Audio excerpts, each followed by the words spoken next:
Good afternoon. My name is Randy Handel, and today I'm going to be giving a talk on adapting Shakespeare, and more specifically, looking at why Macbeth is so adaptable. I'm kind of condensing a talk that I would normally give in a classroom, which takes me about 3 weeks to get through.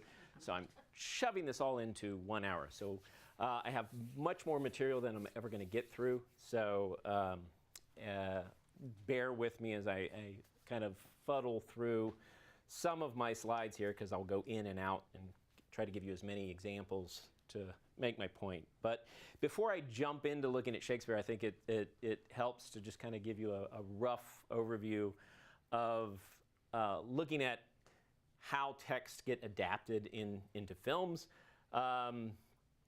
And especially since we're looking at Shakespeare being adapted into film, looking at how plays themselves set themselves up well for adaptation into film, and more specifically, why Shakespeare is so good for going from text to film. So you can see from my diagram here, the basic concept that I use a lot to talk about the relationship between the author and the reader is having this be kind of an interaction between the two. So it's a kind of a dynamic. A lot of people like to see this as being one way, but in essence, readers do, if by any reason, just by either not reading the text as a means to say we don't like it.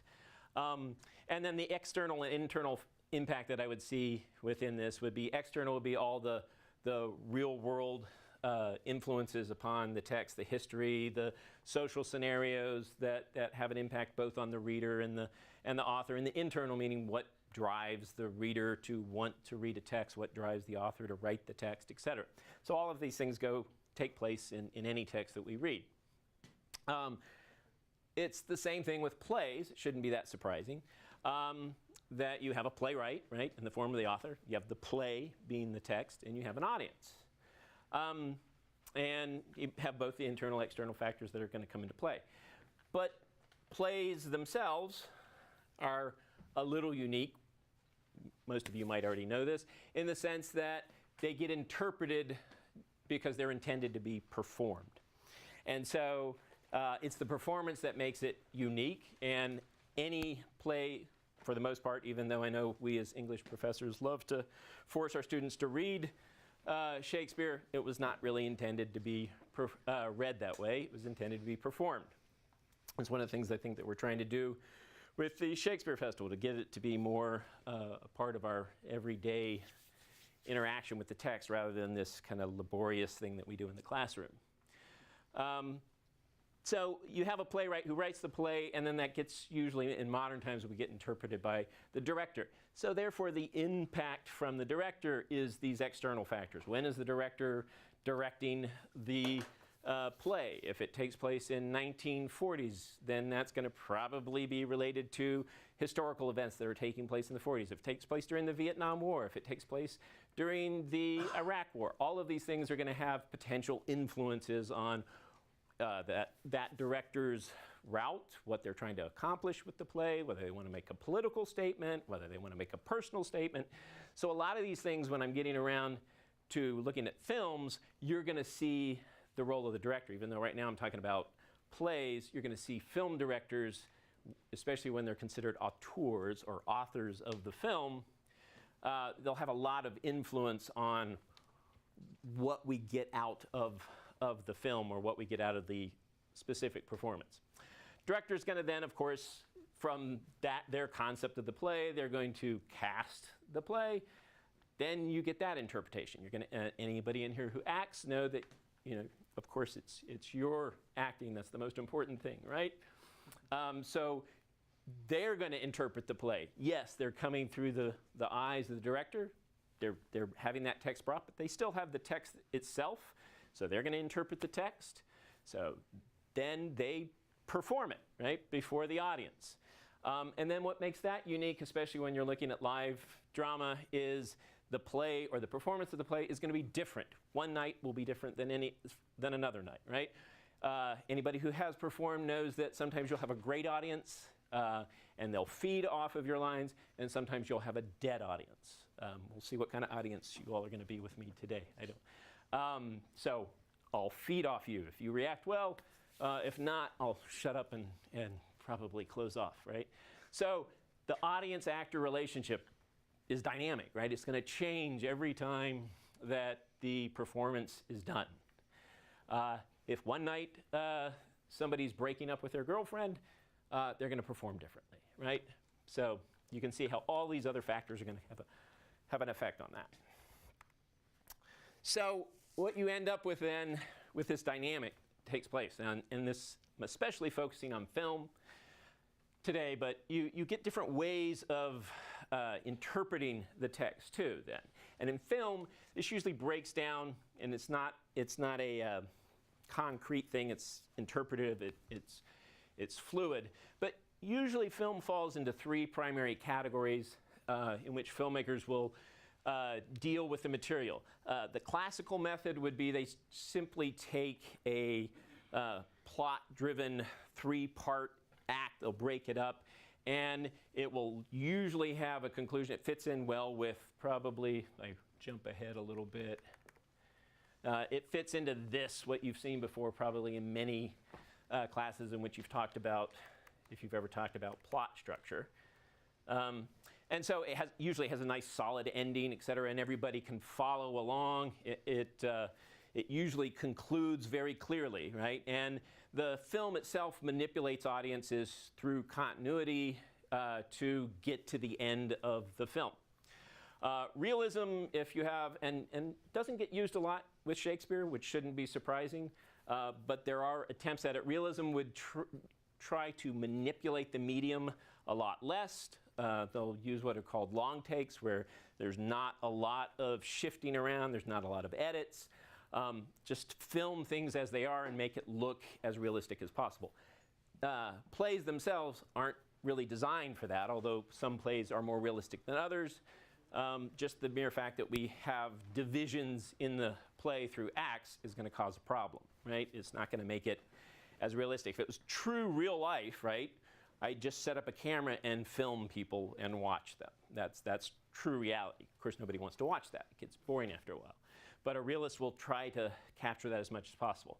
On the flip side of that, opposite end of the spectrum would be the formalist, the ones who especially love to manipulate the medium to the nth degree. They'll use a lot of edits. They'll manipulate the camera. They'll use angles. They may use long takes, but they'll use long takes in different, unique ways. A real quick example to show you an extreme Macbeth.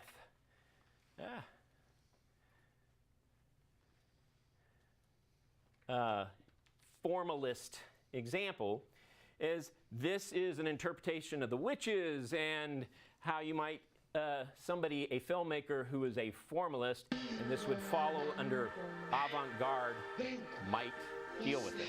There I see you. Yes, there. I see you. Yes.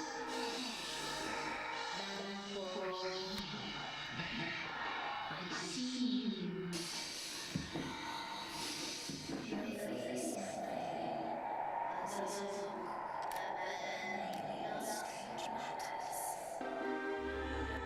Now, what do you make out of that? That's up to you. It's very interpretive, right? So if we go back and look at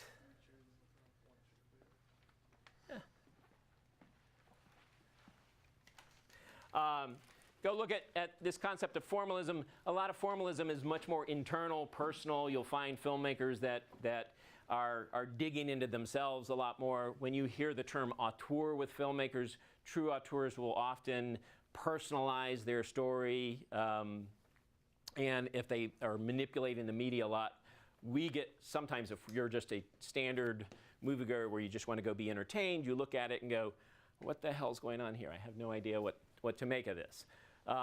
It starts to be more arty, art house films a lot of times. But this is kind of a spectrum that you would expect, and Shakespeare is open to this in all levels, right? You can get it. Now, when I move over to looking at this form itself, right, the medium that we're working in, the different things that you look at when you're looking at film. So you look at the shots that are being made, which is what the camera is literally recording, the anticipation of that shot through composition, that's all the planning that goes into the film before it's shot, the scenery, the setting, the costumes, all of that goes into play based off the narrative, right? And then once all that's done, somebody chops it up into edits, and that can completely take a story that started out one way and go a different way just because of editing. And then you throw in sound to boot. So that makes up the form. And then from that form, you get all these external factors that have an influence on it. What country is this being shot from? When you look at Macbeth, I'll show you quite a few examples of different globalizations of Shakespeare's work in Macbeth. So that's going to have an influence on what the content is related, and then the form interprets that or presents that content. The audience is going to change, obviously, depending on who's watching. Who's the intended audience, or if I'm watching a Japanese film here in the States, how am I going to react to it differently? I don't understand Japanese. I may not even know what the hell's going on in the movie, but what do I make of it? I'm going to have a whole different interpretation than somebody in Japan who's watching it, right? Who's going to bring all that to the table. So you can see that all this internal stuff is going to take place with a film, all the external politics, gender, environment, all these things that have an influence, and it's going to change with every single adaptation that you see. So it means that just in general, adaptation, when you're looking at it, is open to a lot of interpretations, because this takes place just with one text, right? So what happens when you start to get multiple people interpreting multiple ways, multiple times? We saw how it works with just any given performance, right? An actor could interpret a line a different way, right? So when you get to film, you start to see all these things that are going to have influence on that form before it ever makes it to you, the audience, right? So obviously we get Shakespeare up here as a playwright, but then you get somebody who's a screenwriter, right? And I'll show you in a second a couple different ways to interpret the different levels of adaptation. Producers, directors, the auteur, you'll notice that I kind of have them having multiple parts here, because a lot of times directors, especially when they are auteurs, they write the screenplay a lot of times. They definitely direct, and even if they're not the cinematographer, they are in control of that. They're in control of the, they may not be the art director, but they are in control of that. They're in control of everything that goes into it. They're in control of casting, yada, yada, yada. So they are usually 9 times out of 10, have at least the most influence, at least if we think of them as an auteur. I slam in my classes on Michael Bay. I'm not sure he might fall into that category, but most of the ones I'm going to talk about today would probably consider themselves auteurs. So all of these people, however, interpret, right? They're going to change things. My daughter, who's an editor, will tell you she can totally make a movie something that it wasn't when it got to her, right? That means you have a lot of power as an editor. So unless a director has a lot of oversight for an editor can make a film something that it was not when they got it. So just take that into consideration next time you go watch a movie.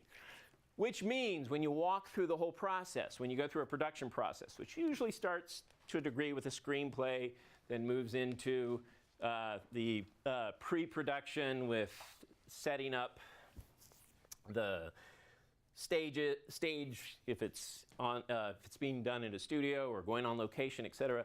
And you walk your way through it, you can start to see, and these are all kind of intermingled, all of these overlapping interpretations that take place. And it can get a little complex. So if you're, that is one of the reasons, I guess, why films cost so much, because you have to take all of these into consideration before the film comes out, right? The bigger the production, the more input you're going to get from multiple points of view.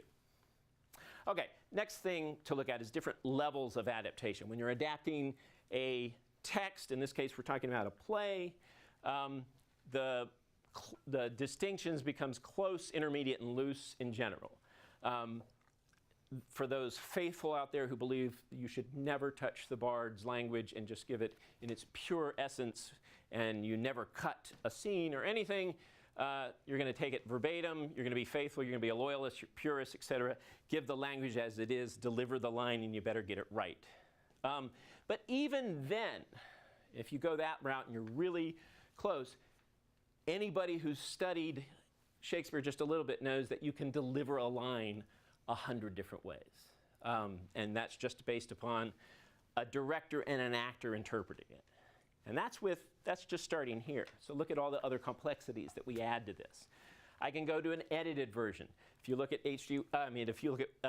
Orson Welles' version, he gave the first full feature-length version of Macbeth. He cuts and manipulates bits and pieces especially from Act 1, and he sets it up in a way that Macbeth sees Lady Macbeth right before he goes to kill her. Whereas if you watch it in the play, you've got the scene with the dagger scene that he's making on his way to kill Duncan. And if you're not familiar with the play, you'll have to go read it. I can't backtrack and give you the whole scenario. But Wells flips it around a little bit, so therefore it puts more weight on Lady Macbeth kind of manipulating him at the last minute, because he was thinking during the dagger scene, maybe I won't do it. And then Wells throws her in there just to put the blame on her, right? Which she often gets the weight a lot of times. Translated version, if you're going into a different language, obviously things are going to happen. Now, there's all kinds of cultural aspects that we've already kind of looked at that are going to have an influence on this. But obviously the language is going to change. And what language is chosen, how it's translated, is going to have a huge impact on what happens in translation. You can also get it modernized. And even though it may be somewhat loyal to or a close reading of the text, you might modernize the language just because it's more approachable, right? And along with modernizing the language, you're probably going to modernize the setting and everything else that goes along with that. Intermediate means you're moving further away from the text. You start to change, therefore, the plot structure. That's the big thing that changes with intermediate. Obviously, the text kind of often gets thrown out the window anyway. When you move to more loose adaptations, the concept of plot almost doesn't even come into play a lot of times. It'll almost be more of an homage to a play, maybe getting at general themes, but not necessarily sticking to any of the hardcore elements of plot, except with something like Macbeth, if it is a tragedy, even if it's a black comedy, as you might see with, I'll give you some scenes from Scotland, PA, is the fact that Macbeth's got to die at the end, right? You know, if you don't have that, then we've lost the whole element. Of course, I could easily see, I haven't seen it done yet, but I could easily see somebody wanting to do a loose interpretation where Macbeth wins at the end, right? He's a bastard to the end, and he makes off with the prize, and he doesn't have to pay for his flirt with evil. You can also have interpretive, where people will simply take it and take the concept of Macbeth and weave it into something else, or maybe hybridize it with something else and make it a completely different monster. And then finally, you have elusive versions where you will have it show up in the middle of something else. So you're watching a movie like Birdman, and right smack dab in the middle of Birdman, which is in itself an interesting film because it gives you the illusion that you're watching one long take, right? There's no edits. There's edits all over the place, but you don't see them. It's like somebody's following him around with a camera through the whole film. And in the middle of this, he goes to a bar in the middle of his performance, by the way, if you've seen the film. And he's leaving the bar. It's going to probably take you out of this.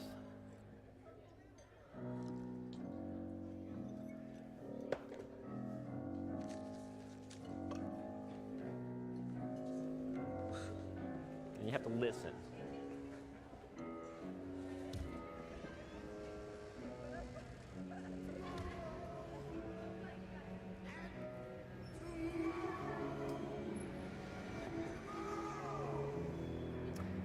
And you're now hearing somebody deliver the Act 5 soliloquy from Macbeth after he's just discovered that Lady Macbeth has either killed herself or mysteriously died, right?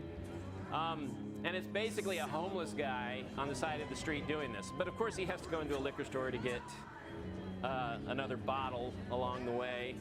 But we're hearing this the whole time, right? So this is an illusion. You may not have any clue what this is coming from, but anybody who's ever seen Macbeth or heard Macbeth is going to recognize this, right? Because it's such an identifiable soliloquy. Whiskey.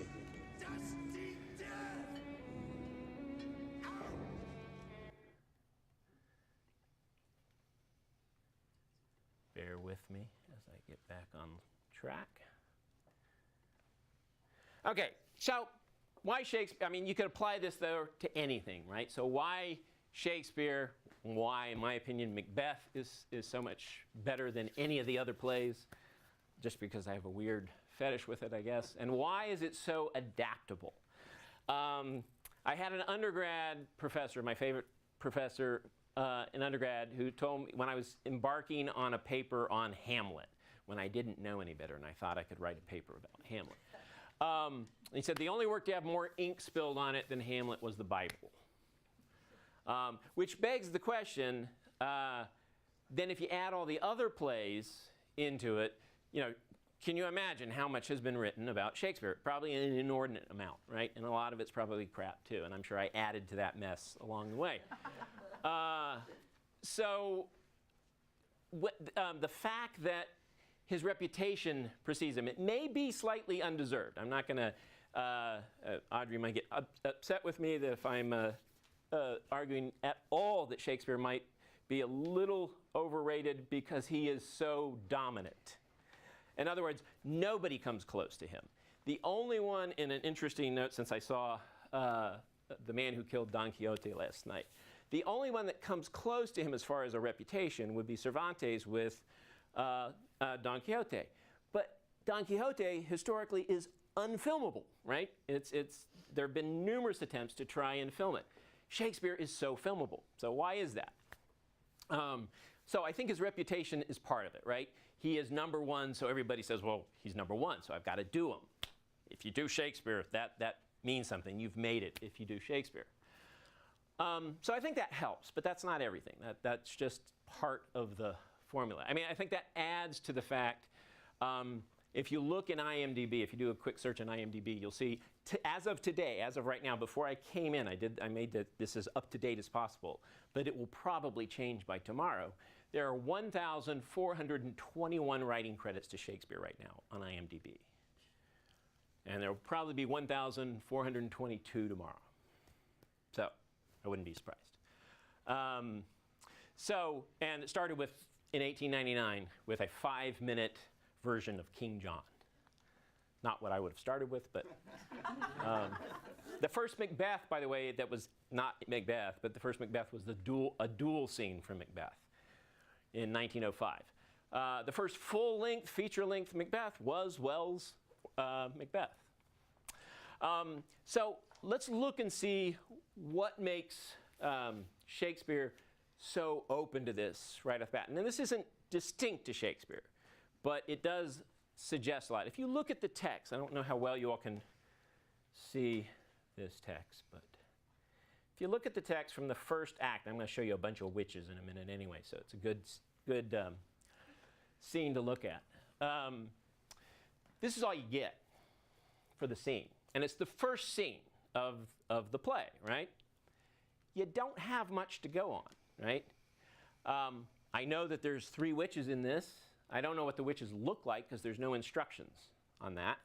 There's very little stage direction, right? A desert place. What does that mean? Is that a heath?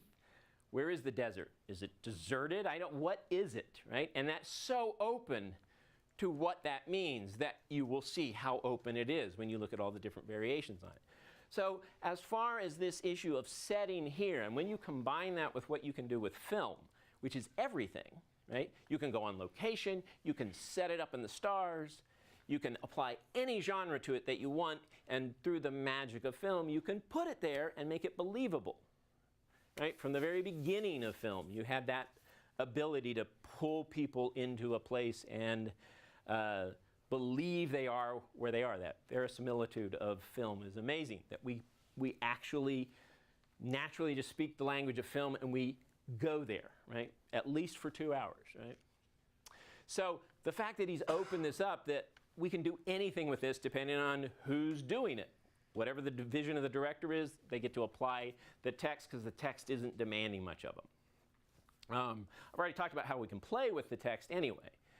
But thunder and lightning enter three witches, right? How do they enter too is another issue. If you've ever studied Macbeth, you know that a big theme in Macbeth would be this distinction between fate versus free will. Fate would suggest there's some supernatural influence on what takes place within the play, and that everything is heavily influenced by that factor, and usually some supernatural element will be at work. Free will would suggest man is in control of his own destiny, and especially Macbeth is. So all the decisions that are bad decisions that Macbeth makes are of his own and not through some supernatural. And you'll get every director taking every interpretation of that. You have directors that don't make any decision on it. They go back and forth between it. You'll see some weird apparition over here, and the next minute it'll all be a free will issue. You'll see versions in which there's no magic at all. It's just a bunch of old hags who are witches here. And there is absolutely no supernatural going on. It's just weird that they know their names. But other than that, it was good guessing. And why wouldn't they know their names? They're famous warriors. So, and they could think that they're witches, but that director chose to show them as a bunch of homeless people that were outcast. You'll kind of see that if you watch Polanski's. If I have time, I'll show you a clip from it, where it opens with these, the scene where Macbeth and Banquo meet the witches.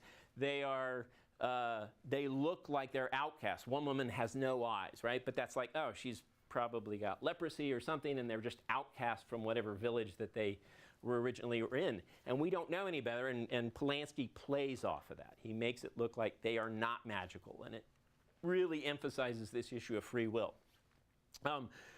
But somebody else could go the complete other way, where we're being manipulated all the time by forces beyond our control. So by not giving us much here, right, even though these themes pop up, we are open to interpretation, right? The language itself is quite fun in the sense that if we're sticking with the text, right, you can play around with it. The one nice thing about dialogue with any play with Macbeth, and I mean any play by Shakespeare, but I especially like with Macbeth, is the fact that it opens itself. Last week, Dustin gave a talk on what happened in a performance of Macbeth. But Macbeth was designed to please everybody at the same time, right? So because he had to entertain everybody at the Globe, you had to have the Groundlings be entertained. So if I get around to it, I took advantage of this, and in the scene prior to Macbeth meeting the witches, I basically interpreted it as a big fart joke. In other words, a bunch of the witches are talking, and they make a fart joke, which would seem very base, and you wouldn't think Shakespeare does that, but Shakespeare does it all the time. Really low-class jokes to entertain the Groundlings. He'll entertain the merchant class, right? The middle class, the average film goer, I would guess, as well as the nobility, which probably still thinks that film is too base for them, right? But film has a nice ability to kind of do that, right? We have the cinemaphile, we have the transformers, we have whatever else you want to do. Film is all-encompassing. But maybe a genre is going to appeal to one group, and another genre is going to appeal to another group, right? So the dialogue opens it up for that kind of interpretation. I'd already talked about the setting, but imagine all the variety of setting. You can put it in historical time periods, too. And therefore, if you set Macbeth in World War II, what do you do with that, right? That opens up to a lot of other things that you can play around with, all those influences. Even though I might be doing the play in 2000, or the film in 2010, which is what the Patrick Stewart, if you've ever seen that version, it's kind of got a World War II, post-World War II, Russian Cold War combination, right? He didn't specifically tell you anything concretely historic, but he definitely places you within that realm, right? And then what do you do with that? It gives you an impression, right? Characters of Macbeth, right? You think Macbeth is the bad guy. Well, he's not the bad guy, obviously. He's the protagonist. He's the one that we're going to see. We're invested in him. So I will give you at least one example of where I see a very sympathetic Macbeth, to the point that we rationalize a lot of his actions and find that he's justified, right? And that goes completely against probably the original intent of the play, because it was Shakespeare sucking up to King James and wanting him to make it look, hey, you guys who are thinking about doing revolts and maybe setting up bombs under Parliament, you shouldn't be doing that. And if you do, God will smite you, like they did Macbeth, right? So, but it's open to interpretation enough that some directors can take the same exact text, not do anything with it, and make him sympathetic. And that's because he's a protagonist. You have to. If you didn't sympathize or empathize with him to a degree, you would think, just riddance. I want to get rid of him very early on. I don't like him. And that doesn't happen. And it happens in some are more horrible than others. I love the Ian McKellen performance. I probably won't have time to show you much.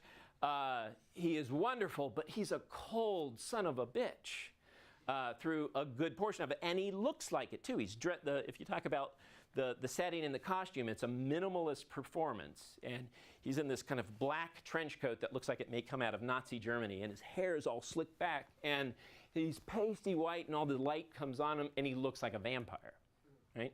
He doesn't have the sharp teeth, but he could, right?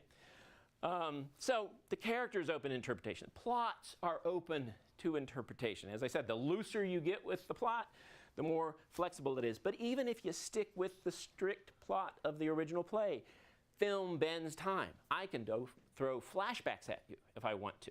I can flash forward. I can mix it up in such a way that you can't even make sense out of it. I can pulp fiction it, so to speak, right? Where you're not even sure what time you're looking at until you get further along in the play. Oh, I now understand that scene that I saw way back then. That didn't make sense back then when I saw it. And you have to watch the whole film to put it back together, right? To resort it. I already talked about a lot of these films too, but these films are open to crisscrossing with each other, right? And then obviously there's performances. And this happens in theater, right? All the time. You could do a classical interpretation, you could do symbolic, naturalism, realism, expressionism. All of these are theatrical movements that are done in the theater. You can do all that in film too, but then you get genre to boot that adds to it. And I can make it into a blockbuster if I want to, and that's very different than something that's going to show up usually on the stage. Okay, let's see. We're going to go. Okay, so which brings us to genre then. This is just a smidgen, by the way. I probably could have scanned my head to get more, and there are more out there that I haven't even gotten to. The one down here that I thought initially, there isn't a superhero in here, but I'm going to interpret my own superhero in a minute. I'll end with superheroes, more or less. But every one of these are possible genres. I threw a few up here just to give you an idea. One of my favorites that's come out, it's a stage production, so I'm being flexible here. Even though I'm focusing on film, I'm still also looking at potential stage productions, because on top of everything else, they can get filmed, right? And so that becomes something else, just like I'm being filmed right now. Alan Cummings' Macbeth is a wonderful example of looking at psychology. Anybody who's a psych major, go look at it, go try to find a copy of this and watch it. It's a one-man show, more or less, other than orderlies coming in every now and then, of Alan Cummings in an insane asylum going through the entire play. Which means you have three witches. He's playing the three witches meeting Macbeth and Banquo. So that's really fun to watch. Musicals, by the way. McBool, which is Indian, and it's set in the Mumbai Mafia world, which has that along with it, throws, of course, because it's Bollywood, throws musicals into it, right? Not what you would necessarily expect to show up in Macbeth. Orson Welles Definitely heavily influenced by German Expressionism, so it's very much dark, shadowy. The Béla Tarr, which if I get to, very avant-garde, but also somewhat realistic. If you know Béla Tarr, he's a Hungarian, well-known Hungarian filmmaker who loves long takes. So this is a long take. There's 2 takes in the entire, it's an hour-long television program of Macbeth, condensed down to a camera following the characters around. And when you want a scene change, a character will go into a room and another character will pass, and the camera will just follow that person instead. And it's one long take, and it's a real take. It's not cheating like they did with Birdman, right? So 2 takes for the whole thing. The first is 5 minutes, and the rest is about 57 minutes. Very experimental, but also very realistic. There's quite a few. I'll show you a couple more other than this one, but there's quite a few that focus on food. Not surprising, considering there is a banquet scene in smack dab in the middle of the play that plays an important role in where the play goes after that. Black comedy, I think I've already mentioned Scotland, PA, which also has a food theme to it, McDonald's food theme, but it's a comedy, right? And it's a well-done comedy, and if you know Macbeth, there's lots of jokes embedded into it. There's tribal Macbeths, there's Macbeths that are set in Madagascar, there's tons and tons, which shouldn't be surprising. There's lots of gangster mafia thug Macbeths, right? That's probably the most common one.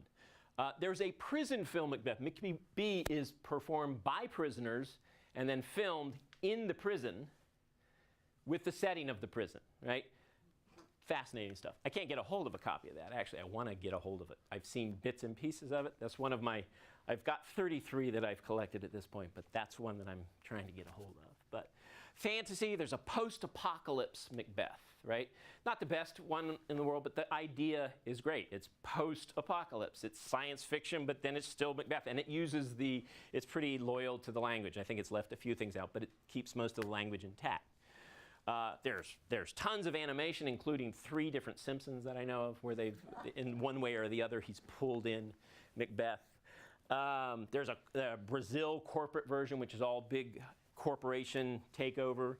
There's a documentary Macbeth that is basically about a director from New York going to Yemen, I'm thinking. I may have gotten that country mixed up. And wanting to put on a production of Macbeth with locals. And so it's a documentary of watching him do that, but built into that is intrigue that goes along with the play that starts to reflect Macbeth, right? So it becomes very meta of the play itself being reflected in the actual events that are taking place. I have not seen, there should be more of these. There's no big Western that I've seen. I did find that people have done them. I have not seen them. My guess is they're probably not that great. Somebody's waiting to do a Western Macbeth. It should be done if it hasn't been done. The ones I have seen are horrible YouTube things.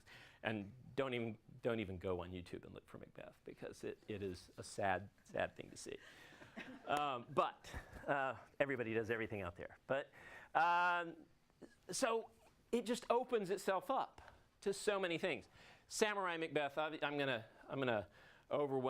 probably not going to be able to get into it that much, but Throne of Blood is considered the best by a lot. You may disagree, but is considered the best film adaptation, and it is a looser adaptation too. And obviously, it had to be translated into Japanese.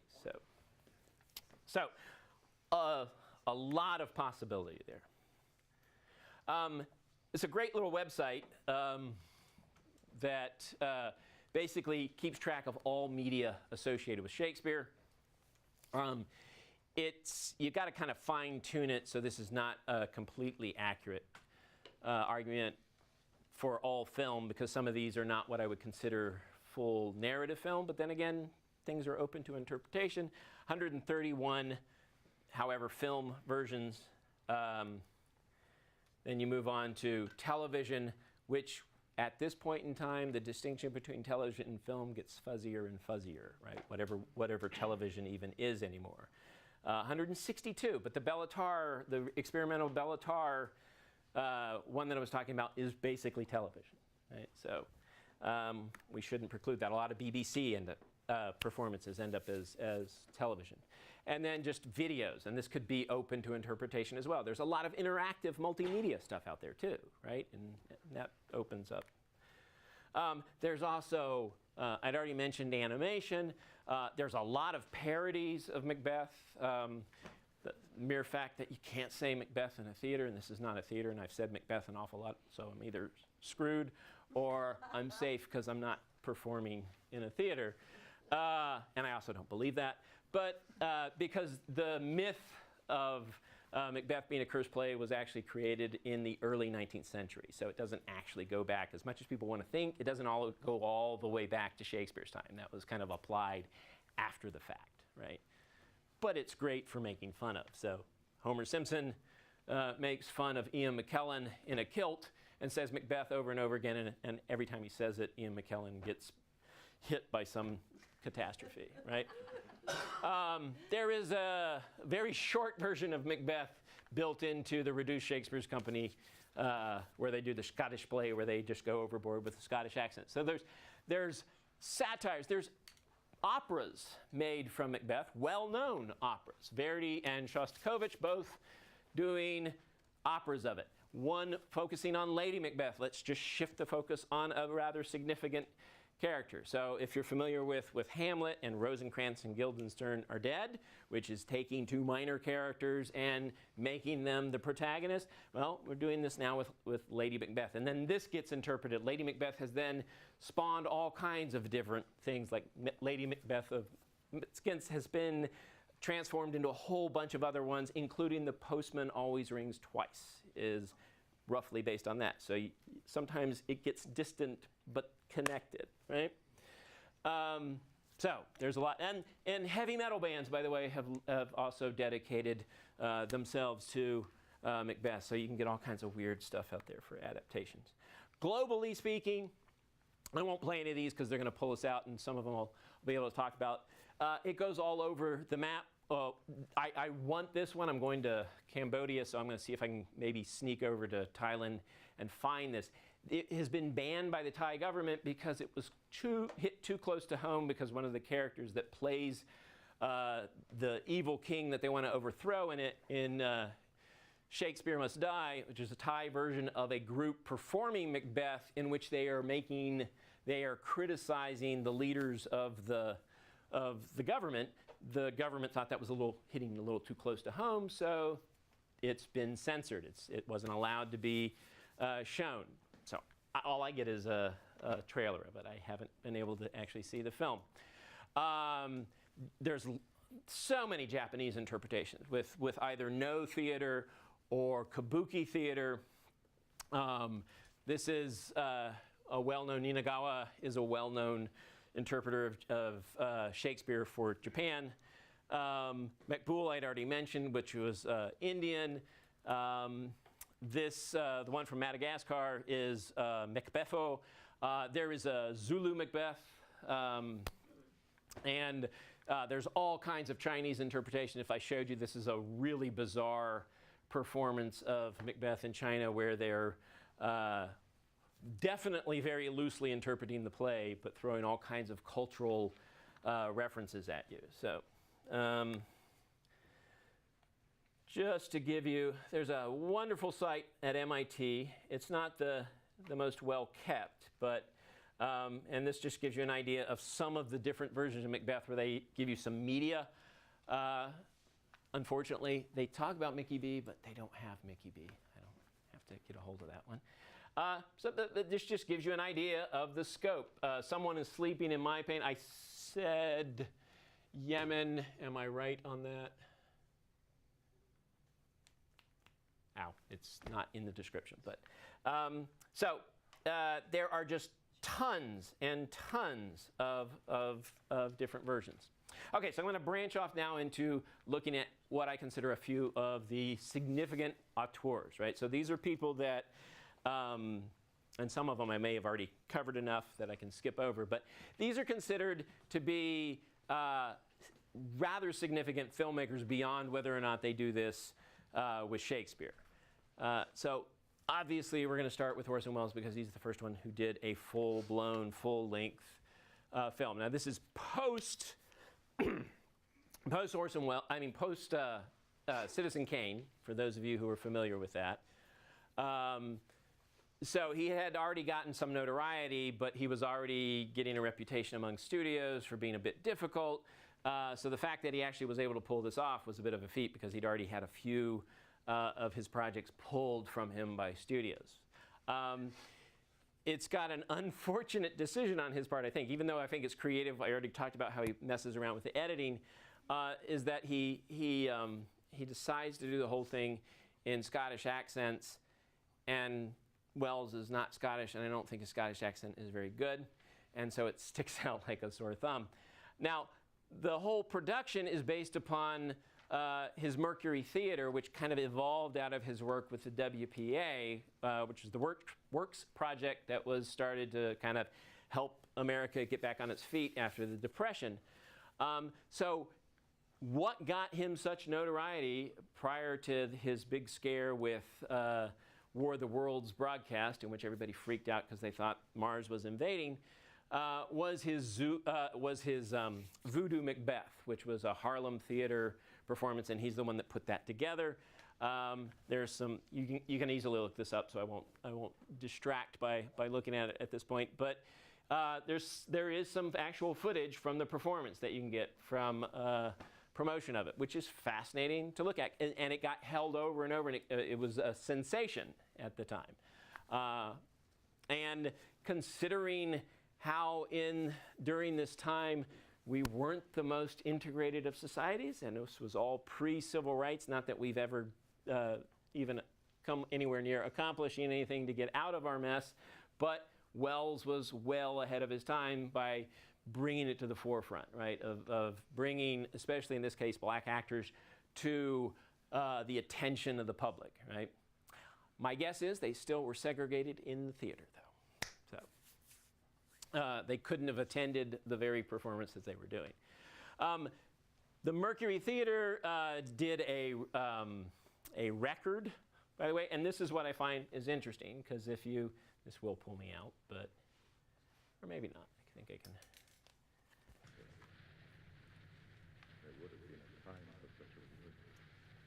Can I up this just a tad? But it's going to get loud in a minute.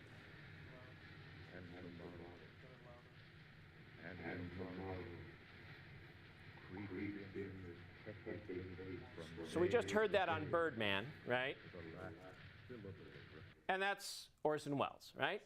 Now, this is Orson Welles in his version of Macbeth for the film. There would have been a time for such a work. Same guy, same lines. Tomorrow, and tomorrow, and tomorrow, creeps in this petty pace. I don't, maybe you like it. I don't know. It just pulls me right out of it. But hey, it's visually amazing to watch. And the costuming is incredible. It's like we're going back to looking at the Cabinet of Dr. Caligari, if you know what that is. German Expressionism for American film, right? Throne of Blood, as I already said, Japanese version, it's probably still considered the best. So even in black and white, even after all these years, even after all these different multiple adaptations, it still, I have yet to find anybody who doesn't kind of rank it as at least as far as film goes. Performances are different issues if you're looking at actors on the stage, but just being a cinematic experience. And a lot of that is because I think, first of all, it's filmed by Kurosawa. If you don't know who he is, he's Japan's best known director. He may not necessarily be considered his best, the best director. That probably would go to Ozu, but most of you probably don't know who Ozu is. You probably have heard of Kurosawa if you've heard of a Japanese director, either that or Miyazaki. I mean, those are the two. But so he's well known. He became well known in the West for Rashomon. He actually made a lot of contemporary films that were based on Japanese society, and he kind of regretted that he wasn't better known for some of his plays. The things that he's known for most are his samurai films, You may have heard of Yojimbo or Seven Samurai. And so Throne of Blood, to a degree, fits in with that, except that he's interpreted Shakespeare to fit in with that same time period, which is a period in Japanese history, the Sengoku period, that is marked by social upheaval, where people are killing people all the time, continual political conflict. So it's great for movies. And so there's a whole slew of films from different filmmakers that it's called Jidaigeki films, and they're basically period films. So it fits in with that, except it's Shakespeare, and then it throws a little bit of no theater into the mix. In addition to, you can read some of the critics here. I won't waste your time reading what you can read just as well as I can. It's interesting that this was T.S. Eliot's favorite film. I don't know why. If there are any Eliot fans out there, you might be able to explain that to me. I think one of the reasons why is it's so visually stimulating. It's not the text. I mean, the text is fine, but it is a film. It is, to make an interesting comparison, if anybody is familiar with Stanley Kubrick's The Shining, Stephen King hates The Shining, and he wrote the novel. I love The Shining because it's an incredible film, and I hate horror films, but I love The Shining because it's an amazing film. It has nothing probably to do at this point in time with King's original novel. It doesn't matter because it's such a great film. And so I think that's the reason why this works so well. It's a great film. Yes, there's connections with the original text, but it's definitely a loose interpretation because it's been reconfigured. And so you get interesting visual things from this film, even in black and white. And just to put it in context, that's blood on the wall from where the previous guy who he got to take over from, if you're familiar with the story, that's where he committed seppuku, where the blood just spewed all over after they chopped his head off, and it went all over the wall. So he's looking at that as his wife is suggesting that they go kill the equivalent of the king.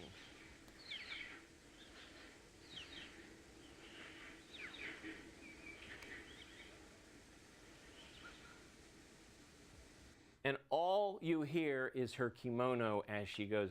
And I think, hands down, she is the most evil, cold, horrible Lady Macbeth out there, right? Because throughout this, and this is where I start to think that Kurosawa was a misogynist, but throughout this entire thing, he does everything against the plot of the original play to not do the things that he does. He doesn't want to kill the equivalent of Banquo, and in fact, he's going to take his son and make him heir, right? That solves the prophecy, right? It's great. So everything gets worked out that way, except for whatever reason, she does not want it. So she starts planting seeds of doubt on everything. So every act that he does is all through her manipulations, right? So there is no questioning about how much of an influence that Lady Macbeth has. Now, she also goes the most batshit crazy of any of them. So she has a great scene where she is sitting here freaking out, washing the blood, and he encounters her, and it would have been an equally vivid scene to show, but oh, I moved too far ahead. It's going to be easier just to go back. Oh, how did I move ahead?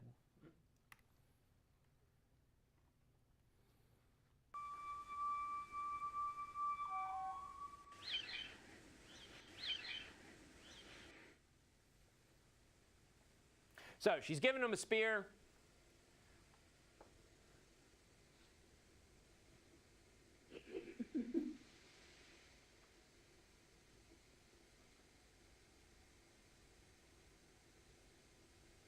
And he goes off. So if you're not familiar with the play, he's supposed to go and then contemplate the dagger. Is this a dagger I see before me? Line where he's trying to make up his mind.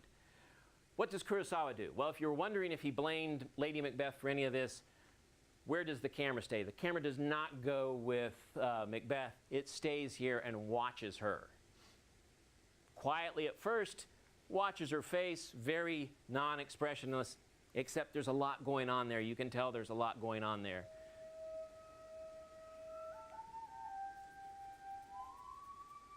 And this was a common practice, by the way, to shave eyebrows and paint them up there. It was considered attractive at the time.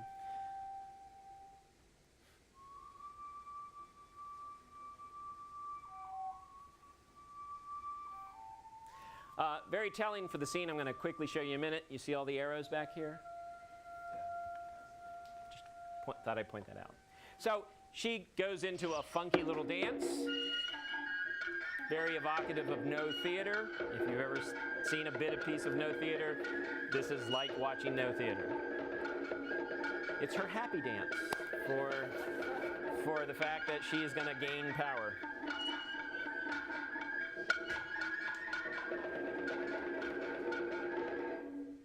And then he comes back on the scene after accomplishing it. So we don't see it at all. We only see her reaction to him doing it. Very different way to deal with it, right? Film can do that. We know what's going on without having to be there. And we know who we were supposed to pay attention to because the camera told us. It's got a wonderful ending. Instead of getting his head chopped off,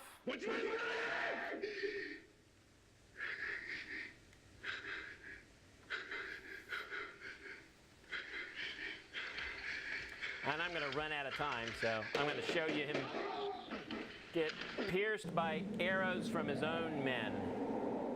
That's why the arrows come in handy. So, very quickly, I'm not going to show you a scene from this, but Roman Polanski is the most popular one. There's the scene. It's very bloody, right? Horribly bloody. Why? Well, my theory, and I think a lot of people's theory is Roman Polanski, another well-known film director originally from Poland, his wife, right prior to him making this film, his wife was Sharon Tate, and she was one of the people murdered by the Manson family. And his unborn child was ripped from her body, untimely ripped from her body, a line coming directly out of the play, it seems.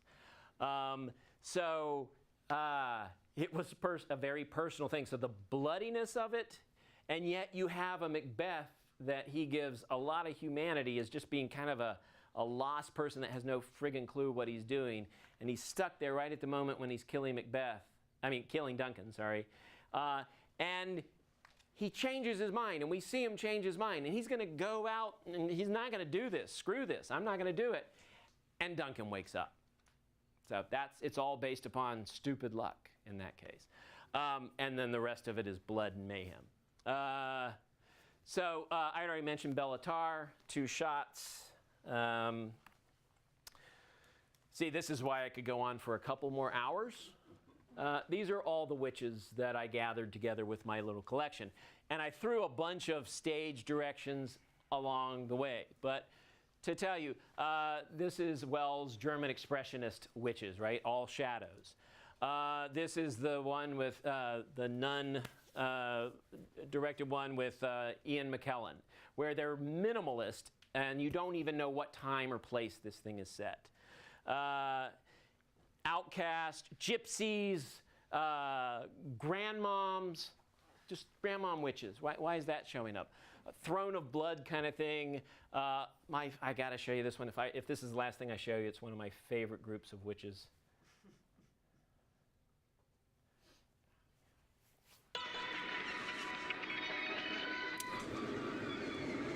Listening to the Bee Gees.